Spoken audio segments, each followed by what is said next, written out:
So we're going to do the barbell reverse lunge, very similar to dumbbell reverse lunge or just reverse lunge in general.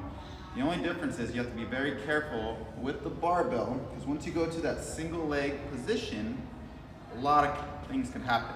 Now this barbell is kind of like a straight axle on a truck. If one tire is flat, the other one is going to do the majority of the work. Okay, so if it tips over, if one oblique collapses, then that knee down here is going to do the majority of work, and chances are it might turn in like that. You might fall down like this. This is an over-exaggerated position, but we see little micro movements like that that could turn into something later. So to combat that, all you got to do is brace. Okay, so set your obliques nice and strong, making sure your foot stays underneath your hip.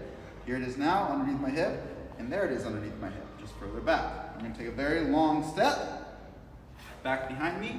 Obliques turned on, lats turned on, so the barbell is stuck to me, and I'm just going to pull myself up. Now you notice my torso angle doesn't change that much. Find my balance, set my lats, set my obliques, take a long step back. Torso angle doesn't change that much. Shin angle is pretty vertical to pull myself up.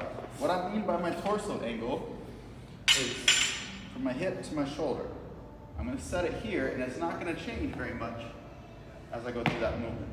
Okay? Again, find your hamstrings, find your glutes to pull that full hip extension to pull yourself up out of that lunge. Using this to pull, if you shortchange that rep, now your knees are going forward, now you're going to press the ground down, butt's going to go up, it's going to be a quad movement and maybe a little bit of lower back. So we don't want that. Hammies and glutes only. Find those obliques so the barbell doesn't tip around.